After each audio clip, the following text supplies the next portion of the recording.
11절부터 18절까지의 말씀을 우리가 함께 교독했습니다. 지난번에 우리가 함께 살펴보았던 그 4절부터 10절까지의 말씀에 등장하는 내용은 1절부터 3절까지의 말씀에서 우리가 하나님의 사랑을 받은 자들이다라는 것을 한번 확인해 주셨고, 그리고 4절부터 10절까지의 말씀을 통해서 그렇게 하나님의 사랑을 받은 자들은 어떠한 자들이냐? 첫째, 죄를 범하지 않는 자들이고 의를 행하는 자들인데, 그들이 의를 행하며 살아가는 것을 우리가 어떻게 알 수 있느냐 하면 그들이 바로 사랑을 하느냐, 형제를 사랑하느냐라는 것을 보고 우리가 알 수 있다라는 것을 확인을 해보았습니다. 그래서 이 죄라는 것은 죄라는 것은 사랑과 멀리 있는 것, 사랑과 많이 떨어져 있는 것, 사랑과 분리되어져 있는 것, 그것이 죄라는 것이고, 의라는 것은 사랑과 가까이 있는 것, 사랑과 거의 동의어로 사용되어지는 것, 그것이 바로 의라는 것을 저희들이 지난주에 살펴보았습니다. 오늘 우리가 함께 읽은 이 본문의 말씀도 이 사랑이라는 주제의 그 연장선에 있는 말씀입니다. 그런데 특별히 오늘 우리가 함께 읽은 이 본문의 말씀은 지난주 마지막 절, 그러니까 이거 10절에서 말씀하고 있는 하나님의 자녀와 마귀의 자녀로 이렇게 구분하고 있는 그 틀을 그대로 유지를 하고 있습니다. 그래서 오늘은 이 12절부터 13절에서는 이 마귀의 자녀로 대표되고 있는 이 가인이라는 사람을 대표로 내세워서 미움이라는 것을 말씀해주고 있고, 두 번째는 이 14절부터 18절까지의 말씀을 통해서 마귀의 자녀들, 그러니까 가인과 그 반대편에 서 있는 하나님의 자녀로서의 그 대표로 예수 그리스도를 등장시키고, 그리고 그 예수 그리스도가 우리에게 베풀어 주신 그 사랑을 이 마귀의 자녀들이 내세우고 있는 그 미움과 대립되는 구조로 성경을 쭉 기록하고 있는 것입니다. 먼저 이 12절에서 사도는 너희가 가인같이 하지 말라라고 말씀을 하고 있습니다. 그러니까 마귀의 자녀 가인을 12절에 딱 먼저 앞세우고 난 다음에, 가인이라는 사람을 소개하고 난 다음에 가장 먼저 하는 말이 뭐냐면 가인같이 하지 말라라는 것입니다. 그렇다면 도대체 가인같이 하는 것이 무엇이길래 사도는 가인같이 하지 말라라고 했던 것일까요? 여러분들이 너무나도 잘 알고 있는 바와 같이 이 가인의 기사는 창세기 4장에 등장하고 있습니다. 창세기 4장에 등장하고 있는데, 그는 이 성경에 등장하는 최초의 살인자로서, 그러니까 이 미움과 시기, 질투 때문에 동생을 죽인 자로 등장을 하고 있습니다. 그러니까 이 사도가 12절에서 가인같이 하지 말라라는 것은 뭐냐면 형제를 미워하지 말고 사랑해라라는 말씀입니다. 아주 간단하게 그렇게 우리가 이해할 수 있게 되는 것이죠. 그래서 이 12절에서 사도는 가인같이 하지 말라라고 말씀하고 나서 바로 우리들에게 어떻게 권면을 하고 있냐면, 이 사랑이라는 것은 사도가 오래전부터, 예전부터 그리스도의 복음을 전할 때부터 누누이 강조했던 것이다라는 것을 그 12절 바로 앞에서 한번 확인하고 있습니다. 11절에 보니까 우리는 서로 사랑할지니 이는 너희가 처음부터 들은 소식이라 라고 말씀하고 있습니다. 그러니까 성도들이 사도들을 통해서 예수 그리스도에 관한 복음을 들었을 때부터 줄곧 그 복음 안에는 이 사랑이라는 메시지가 담겨져 있었다라는 것입니다. 그러니까 사랑이라는 그 메시지를 이 사도들은 왜 누누이 강조를 했을까요? 그것은 우리가 받은 구원이 이 사랑에 근거하고 있기 때문에 그렇습니다. 에베소서 2장 1절 말씀처럼 우리는 원래 허물과 죄로 죽었던 존재들, 본질상 진노의 자녀들이었는데 예수 그리스도께서 우리를 위해 십자가에 죽으심으로, 그러니까 그 놀라운 사랑으로 말미암아 우리가 구원을 받은 존재들이기 때문에 이 사랑을 끊임없이 계속해서 강조를 하고 있는 것입니다. 그래서 성도들은 오늘 이 요한 1서의 말씀을 계속 통해서 우리가 알게 되는 것처럼 성도들은, 그 사랑을 깨달은 성도들은, 그 사랑을 받은 성도들은 죄를 짓지 말아야 하는 것이고, 뿐만 아니라 이 사랑하라는 명령에도 순종함으로써 내가 그리스도인이다라는 것을 스스로 이 땅에 증명해 보이며 살아가야 한다라는 것입니다. 가인은 하나님께서 창조하신 아담과 하와 외에 그러니까 인간의 생식 활동을 통해서 처음 태어난 사람의 후손입니다. 근데 그 처음 태어난 사람의 후손이 이 성경에서 보니까 마귀의 자녀들의 대표로 등장을 하고 있습니다. 그러니까 인간의 생식 활동을 통해서 처음으로 생겨난 후손이 마귀의 자녀의 대표로 등장한다라는 것은 우리들에게 아주 의미심장한 메시지를 던져주고 있다라는 것을 여러분들이 좀 알 수 있었으면 좋겠습니다. 그러니까 인간 속에 인간으로부터 생겨나는 모든 것들은 근본적으로 악한 것일 뿐이다라는 것을 이 사건을 통해서 우리들에게 말씀해주고 있는 것입니다. 사랑하는 성도 여러분, 이 가인이 자기 동생 아벨을 죽인 것은 그 속에 있는 미움이라는 감정 때문입니다. 미움이란 감정은 아주 다양하고 복잡한 감정들의 총합입니다. 그러니까 시기와 질투, 멸시와 무례함과 이기심과 같은 그 모든 감정들의 총합이 바로 미움이라는 것입니다. 그러니까 이 미움을 통해서 가인이 인류의 최초의 살인자라는 그런 불명예스러운 감투를 쓰게 된 것이죠. 우리가 조금 더 이 사건을 좀 이해하기 위해서 창세기 4장에 있는 본문을 한번 좀 살펴봤으면 좋겠습니다. 좀 수고스럽지만 창세기 4장을 한번 보시겠습니까? 창세기 4장입니다. 요한일서는 손가락으로 딱 끼워 놓으시고 창세기 4장을 한번 보시기 바랍니다. 아, 1절부터 제가 조금 빠르게 한번 여러분들에게 봉독해 드리겠습니다. 창세기 4장입니다. 아담이 그의 아내 하와와 동침함에 하와가 임신하여 가인을 낳고 이르되 내가 여호와로 말미암아 득남하였다 하니라. 그가 또 가인의 아우 아벨을 낳았는데 아벨은 양치는 자였고 가인은 농사하는 자였더라. 세월이 지난 후에 가인은 땅의 소산으로 제물을 삼아 여호와께 드렸고 아벨은 자기도 양의 첫 새끼와 그 기름으로 드렸더니 여호와께서 아벨과 그의 제물을 받으셨으나 가인과 그의 제물은 받지 아니하신지라. 가인이 몹시 분하여 안색이 변하여 여호와께 변하니 여호와께서 가인에게 이르시되 내가 분하여 함은 어찌 됨이며 안식이 변함은 어찌 됨이냐. 내가 선을 행하면 어찌 낯을 들지 못하겠느냐. 선을 행하지 아니하면 죄가 문에 엎드려 있느니라. 죄가 너를 원하나 너는 죄를 다스릴지니라. 가인이 그의 아우 아벨에게 말하고 그들이 들에 있을 때에 가인이 그의 아우 아벨을 쳐 죽이니라. 여호와께서 가인에게 이르시되 내 아우 아벨이 어디 있느냐. 그가 이르되 내가 알지 못하나이다. 내가 내 아우를 지키는 자이니까. 이르시되 내가 무엇을 하였느냐. 내 아우의 핏소리가 땅에서부터 내게 호소하느니라. 땅이 그 입을 벌려 내 손에서부터 내 아우의 피를 받았은즉 내가 땅에서 저주를 받으리니 내가 밭을 갈아도 땅이 다시는 그 효력을 내게 주지 아니할 것이요 너는 땅에서 피하며 유리하는 자가 되리라. 아멘. 12절까지 읽었습니다. 이 내용은 여러분들 너무나 많이 읽어서 아시죠? 우리가 성경을 일독하려고 할 때 항상 가장 먼저 읽는 책이 창세기 아닙니까? 창세기 1장부터 쭉 적어도 6장까지는 재밌게 읽다가 그 다음부터 힘들어지지 않습니까? 그러니까 이 본문, 4장 이 본문은 우리가 늘 많이 읽었던 본문이에요. 그러니까 내용을 간단하게 요약해보면 이런 것입니다.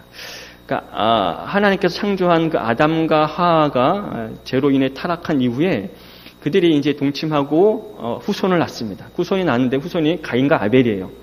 근데 이제 세월이 지나서 이 가인은 농사를 짓는 사람이 되었고 아벨은 양을 치는 사람이 되었어요.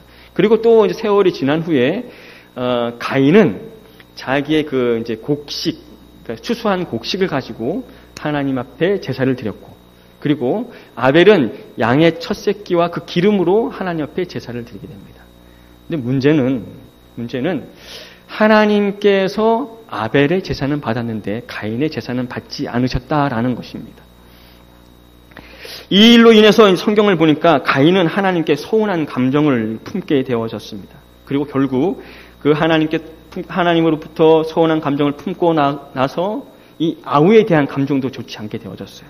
아우에 대한 그 시기와 질투가 생기게 된 것이죠. 그래서 그 시기와 질투로 들에 있을 때 가인이 아벨을 돌로 쳐 죽입니다. 이 기사는 이제 성경에서 등장하는 첫 번째 살인 사건이고 인간이 타락하고 난 이후에 인간이 얼마나 악할 수 있는 것인가를 단적으로 보여주는 사건이라고 할 수 있습니다. 가인은 하나님께서 자기의 재물을 받아주시지 않은 것에 대해서 하나님께 불손한 태도를 보입니다. 하나님께 따지잖아요. 불손한 태도를 보이죠. 그러자 하나님께서 7절에 이렇게 말씀하십니다. 내가 선을 행하면 어찌 낯을 들지 못하겠느냐라고 하시면서 하나님께서 가인의 재물을 받지 않으셨던 그 이유가 무엇이냐면 바로 가인의 죄악 때문이었다라는 것을 하나님이 지적해 주신 것입니다. 그러니까 여기서 우리가 알 수 있는 것은 무엇이냐면 가인이 아벨을 죽인 것은 시기와 질투로 점철된 그 미움 때문이었는데 그 미움이라는 것은 처음부터 인간의 죄악된 속성으로부터 나온 것이었다라는 것입니다. 이 죄악된 속성이 무엇이냐면 6절 말씀에 등장하고 있는 이 분내는 것, 즉 분노라는 것과 7절 말씀에 등장하는 이 선을 행하지 않는 것, 즉 이 불의로 요약할 수 있는 것입니다. 결국 이 분노와 불의가 미움을 일으키게 되었고 이 미움은 살인을 저지르게 된 것입니다. 그리고 그 살인의 열매로 이 11절에 하나님의 저주를 받게 되는 것이죠. 사랑하는 성도 여러분, 그러니까 살인이라는 것은 미움의 바탕을 두고 있는 것이고 저주로 그 열매를 맺게 된다라는 것을 이 창세기 4장의 이 본문을 통해서 우리가 확연하게 깨달을 수 있게 되는 것입니다. 그런데 사랑하는 성도 여러분, 신약에 가면 예수님께서도 이 살인에 대해서 언급하신 본문이 등장을 합니다. 여러분들이 너무나 잘 알고 있는 본문인데요. 이 신약에 가면 예수님께서 실제적으로 사람을 죽이는 그런 살인 행위 외에 그 살인을 저지르게 되는 모든 동기를 포괄해서 이 살인죄에 관한 것을 우리들에게 말씀해 주신 본문이 이 마태복음 5장에 등장을 해요. 그 마태복음 5장으로 우리가 한번 가보겠습니다. 마태복음 5장입니다. 마태복음 5장 21절입니다.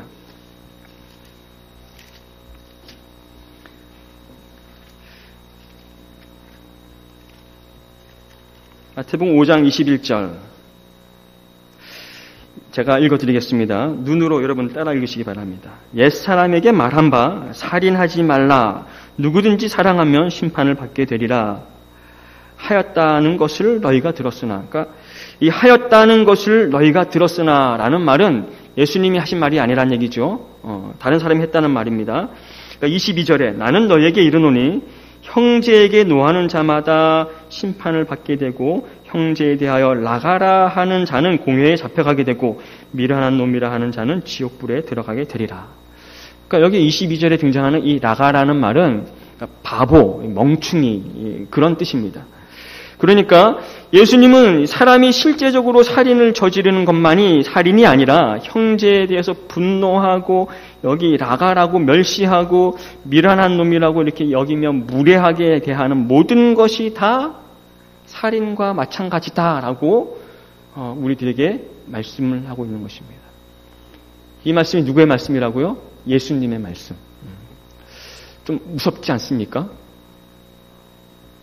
아니 두렵습니까? 이 말씀을 읽고도 이 형제에 대하여 노하고 나가라고 말하고 바보 멍충이라고 얘기하고 멸시하고 욕하고 미련한 놈이라고 말하는 것은 늘상 우리랑 가까이 있는 거잖아요. 늘상 여러분들이 행하며 살아가는 것 아닙니까? 전혀 아닌 것처럼 이렇게 그런 얼굴로 저를 보시는데 여기 다 이렇게 아름답고 거룩한 모습으로 앉아 계시지만 우리는 누가 순식간에 우리 옆구리만 찔러도 욕이 튀어나오는 사람들이에요. 아닌 것처럼 그렇게 앉아 있으면 안 됩니다. 그런데 여기 이런 것들을 가지고 예수님이 우리들에게 말씀하시는 거예요. 얘들아, 칼을 가지고 사람을 죽이는 것만이 사랑이 아니라 이렇게 형제에 대해서 나가라고 얘기하고 미련한 놈이라고 얘기하는 것도 살인이다 라는 것을 예수님께서 말씀하고 있는 것입니다. 사랑하는 성도 여러분, 우리가 잘 알고 있는 대로 이 살인하지 말라라는 이 계명은 10계명의 몇 번째 계명이요? 6번째 계명입니다. 10계명의 6번째 계명인데 이 10계명은 이제 출애굽기 20장에 나와요. 출애굽기 20장 본문에 보면 여기 마태복음 5장 21절에 옛사람에게 말한 바 살인하지 말라. 살인하지 말라까지는 출애굽기에 나오는 말씀이에요. 그런데 누구든지 살인하면 심판을 받게 되리라 라고 하는 말은 출애굽기 본문에 없는 말씀입니다. 그러니까 예수님께서 그 뒤에 이 되리라 하였다는 것을 너희가 들었으나 라고 말씀하고 있는 것은 그 당시 이 유대 땅에서 이러한 얘기들이 다 공공연하게 많은 사람들에게 회자되고 있었다라는 것입니다. 여러분, 출애굽기 21장에 가면 이렇게 살인죄를 어떻게 적용할 것인지에 대한 내용들이 쭉 등장을 해요. 그런데 사람이 고의로 사람을 죽이게 되면 반드시 그는 죽게 되어져 있습니다. 그러나 사람이 실수로, 고의가 아니었는데 실수로 어떤 사람을 상해를 하거나 죽게 만든다라면 그는 이 도피성으로 도망을 갈 수가 있습니다. 그래서 어느 정도 기간 동안 이 소명할 기회를 얻게 되어져 있어요. 그러니까 살인을 했다고 모두 다 심판을 받게 되는 것은 아닙니다. 그런데도 불구하고 당시에 이 서기관들과 바리새인들이 이 백성들에게 살인을 하면 누구든지 모두 다 심판을 받게 되리라라고 말씀을 가르쳤던 것입니다. 이 가르침에는 이 서기관과 바리새인들의 그 악한 의도가 그 속에 담겨져 있었어요. 그 의도가 뭐냐면 이 말을 좀 뒤집어서 얘기하면 이런 것입니다. 살인을 하면 누구든지 다 심판을 받게 될 것이다 라는 말은 살인죄만 저지르지 아니하면 심판을 받지 않게 될 것이다 라는 것입니다. 그래서 이 서기관과 바리새인들은 이 말씀을 가지고 스스로 자기 방어막을 삼았어요. 왜냐하면 이 서기관들과 바리새인들은 그 당시 아주 상당한 우월감을 가지고 있는 사람들이었습니다. 그러니까 지식적인 것이나 신분적으로 많은 백성들 앞에 이게 우월감을 가지고 살아가는 존재들이었어요. 그래서 백성들을 함부로 막대했습니다. 욕하고 미련한 놈이라고 얘기하고 멸시하고 그랬던 것이죠. 그러니까 그 이야기를 가지고 예수님께서 이 서기관들과 바리새인들을 공격하시는 것입니다. 너희가 21절 보십시오. 옛사람에게 말한 바 살인하지 말라. 누구든지 살인하면 심판을 받게 되리라 하였다라는 것을 너희가 들었지만 나는 이제 말한다. 그것이 바로 22절 아닙니까? 나는 너에게 이르노니 형제에게 노하는 자마다 심판을 받게 되고 형제를 대하여 나가라 하는 자는 공회에 잡혀가게 되고 미련한 놈이라고 하는 자는 지옥불에 들어가게 되리라 라고 예수님께서 서기관들과 바리새인들의 그 가르침에 정면으로 반박을 하고 있는 것입니다. 사랑하는 성도 여러분, 이 서기관들과 바리새인들이 참으로 교묘하고 좀 아주 죄질이 악랄하지 않습니까? 여기 자기의 신분과 그 지식을 가지고 백성들을 이렇게 종교적으로 억압하고 있는 그 모습들이 아주 죄질이 나쁜 것처럼 보여지고 있습니다. 그런데 가만히 보면 이 서기관들과 바리새인들의 그 행동 속에 우리의 모습을 볼 때가 적잖이 있습니다. 우리는 적어도 좀 교양 있게 눈치채지 못하게 사람들을 무시하고 멸시했을 뿐이지 어쩌면 우리도 이 서기관들과 바리새인들하고 똑같은 존재들이라는 것이죠. 만약에 내가 아주 교묘하게 교양 있게 사람들을 멸시하고 무시했는데 그 사람이 눈치를 채지 못하면 속으로 재밌다 하고 통쾌하다라고 막 이렇게 소리를 치는 모습이 가끔가다 우리 속에도 있다라는 것입니다. 그리고 혹시 그 사람이 눈치를 채면 이건 실수다. 내가 착각을 해서 그렇다라고 이렇게 얼버무리면서 넘어가려고 하는 그러한 모습이 그런 서기관들과 바리새인들과 같은 모습이 우리들에게도 있다라는 거예요. 사랑하는 성도 여러분, 서기관들은 살인죄만을 저지르지 아니하면 심판을 받지 않는다라는 말로 자기네들이 사랑을 베풀지 않는다라는 것을 감추려고 했습니다. 그래서 그들은 이 사랑하라는 계명을 어김으로 인해서 모든 율법을 다 한꺼번에 어긴 사람들이 되었어요. 근데 우리도 그리스도인이라고 하면서 이 사랑하라는 계명을 외면하면서 우리도 그리스도의 모든 계명을 어기고 살아가지는 않고 있는가? 이 시간에 우리가 우리 스스로에게 좀 질문을 해봐야 되지 않을까라고 생각을 합니다. 사랑하는 성도 여러분, 성경은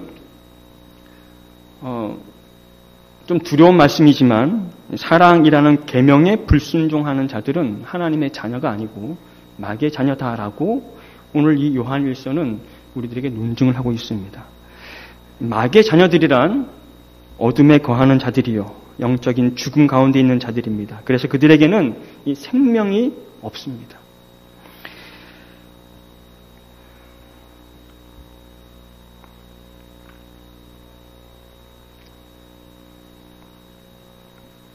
기본적으로 성경의 증언은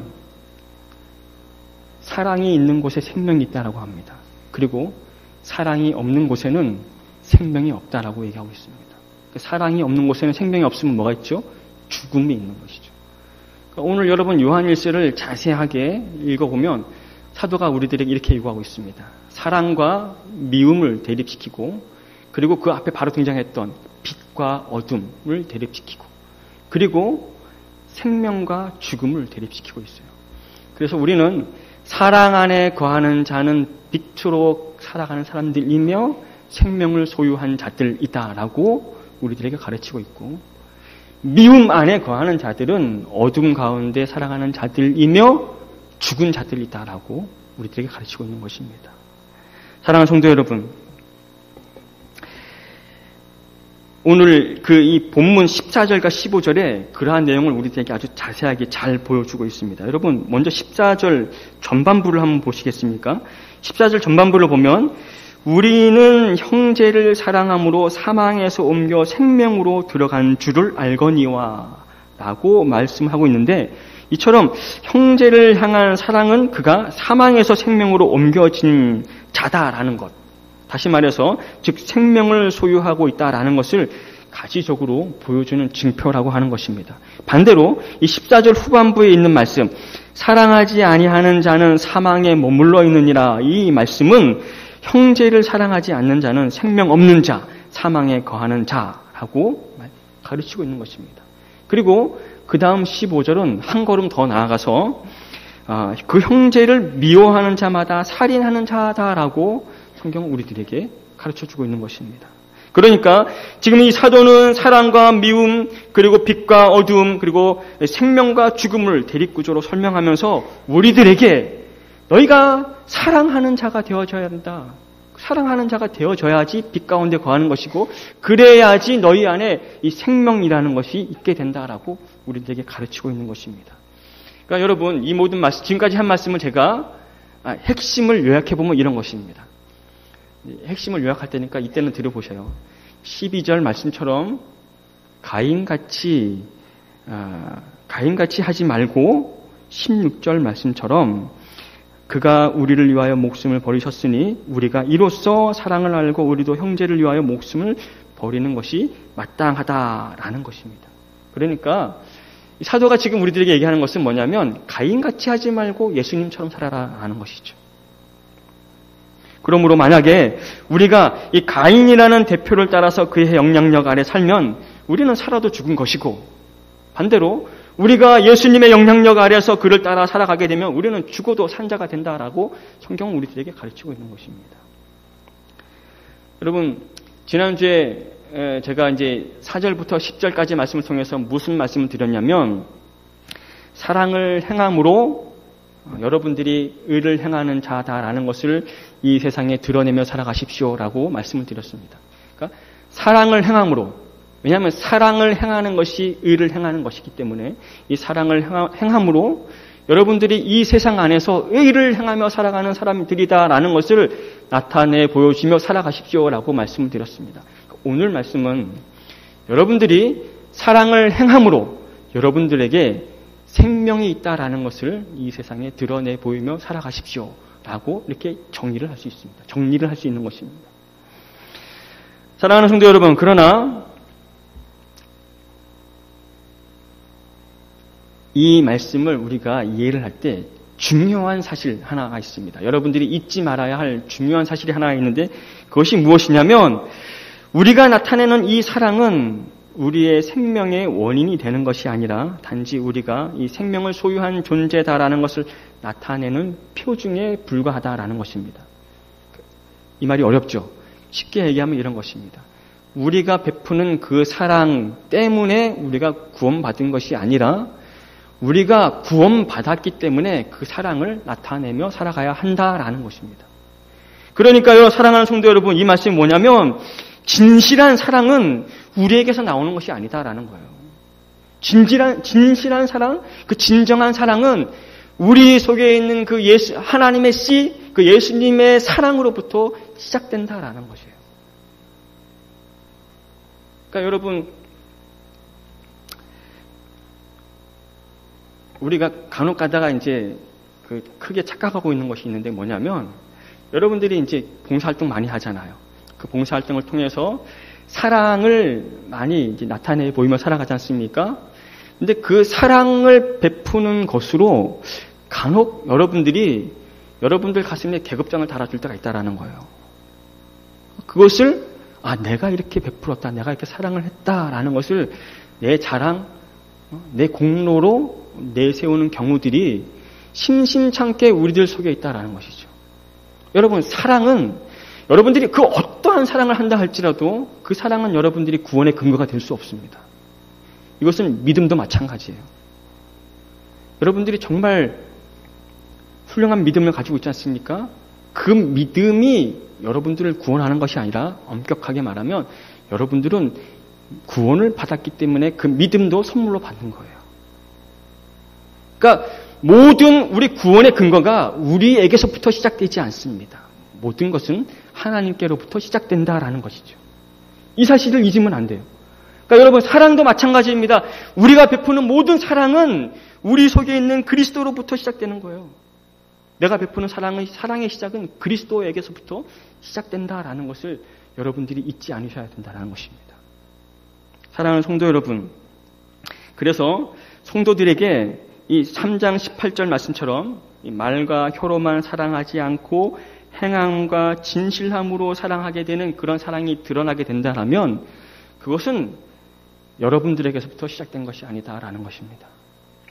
하나님에게서부터 시작된 것, 그리스도에게서부터 시작된 것이다 라는 것을 여러분들이 잊지 않았으면 좋겠습니다.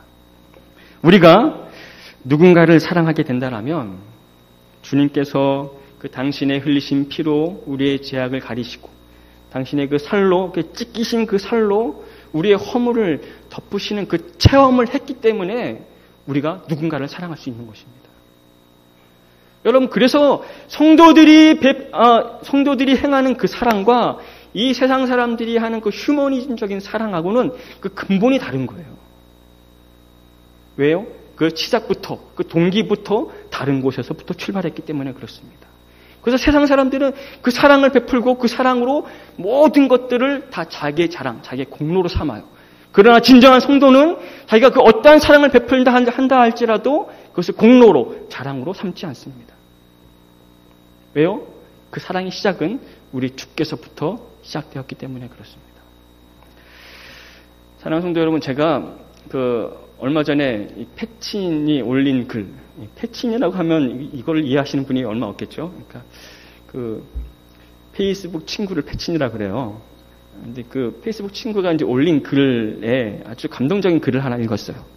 그 글을 보니까 사랑받 새벽 편지라는 그 메일링 서비스를 하는 그 업체에서 보낸 글이 있더라고요. 그 글의 내용이 뭐냐면 이런 것입니다. 금술 좋은 노부부가 이렇게 함께 잘 살고 있었는데 어느 날 이 할아버지에게 치매기가 온 거예요. 그리고 그 치매기가 깊어져서 결국에는 이 할아버지가 할머니를 못 알아보게 된 거예요. 그래서 할머니가 와서 막 도와주잖아요. 막 간호하고 병수발하면 누구십니까? 라고 할 정도로 할머니를 못 알아본 거예요. 그런데도 불구하고 계속해서 이 할머니가 극진하게 이 할아버지를 병수발했어요. 간호하고. 근데 어느 한 날, 세월이 한참 지난 어느 한 날 이 할아버지가 할머니한테 뭐라고 얘기를 하냐면, 할머니, 혹시 할머니가 지금 혼자시라면 저와 결혼해 주시겠습니까? 재밌습니까? 감동적이지 않습니까? 혹시 여기 앉아 계신 모든 아내 되신 분들은 그렇게 하시는지 잘 모르겠습니다. 여러분, 제가 여러분들에게 이거를 한번 권면해 주고 싶어요. 우리 옆에 있는, 만약에 부부가 앉았으면 서로 마주 보면서, 아니면 친구가 같이 앉았으면 친구를 서로 마주 보면서, 우리 학생들은 학생들끼리 마주 보면서 이렇게 얘기를 해봤으면 좋겠습니다. 뭐냐면, 여보, 내가 주님을 따르며 섬기며 살아가는 것처럼 당신도 나를 본받으며 살아가십시오. 다시 한번 얘기해 볼게요. 이거 정말 중요한 겁니다. 여보, 내가 주님을 본받으며 그렇게 살아가는 것처럼 당신도 나를 본받으십시오. 한번 해볼까요?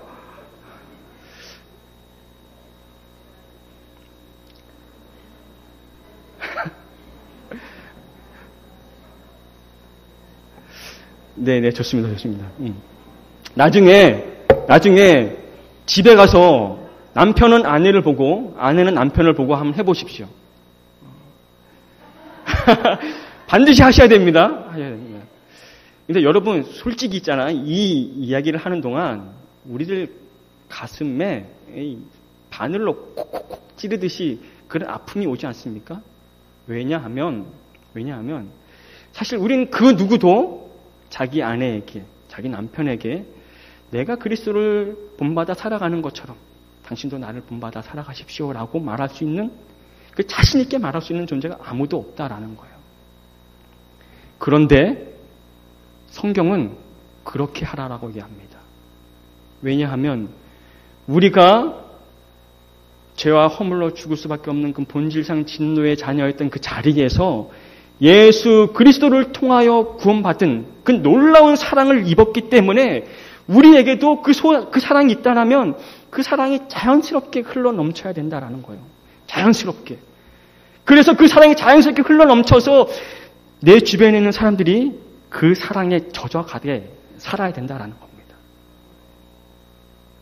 그러니까 우리가 그렇게 살지 못하니까, 여보, 내가 주님을 본받으며 살아가는 것처럼 나를 본받으며 살아가십시오라는 것을 자신 있게 얘기 못하는 것이죠. 베드로전서 3장 1절 말씀 한번 보겠습니다. 베드로전서 3장 1절. 빨리 찾으세요. 저 보지 마시고. 베드로전서 3장 1절.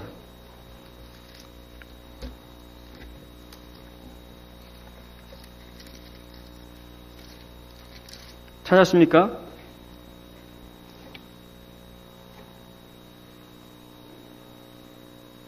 베드로전서 3장 1절.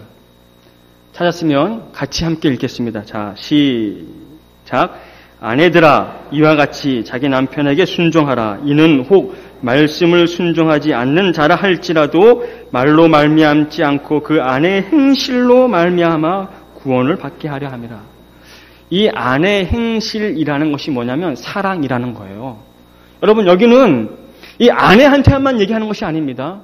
아내도 남편도 만약에 자기 배우자가 믿지 않는 사람이라면 그를 구원하기 위해서 아무리 복음을 전해도 소용이 없다라는 거예요. 내 행실이 그리스도의 사랑으로 바탕되지 아니하면 내가 전하는 복음이 그 효용이 없다라는 거죠. 사랑하는 성도 여러분, 그래서 오늘 요한 사도는 요한일서 3장 18절에서 너희가 말과 혀로만 사랑하지 말고 행함과 진실함으로 사랑하라라고 하는 것입니다. 이러한 사랑이 여러분들에게 있기를 간절히 소원합니다. 이 사랑은 우리 주 예수 그리스도로부터 비롯된 사랑입니다. 그 사랑이 여러분들 영혼 안에 강같이 흘러넘쳐서 그 흘러넘치는 모든 그 사랑의 행실, 모든 말과 언행들을 통해서 여러분들 주변에 있는 사람들이 그 사랑에 젖어서 주께로 돌아오는 일들이 많아지기를 간절히 소원합니다.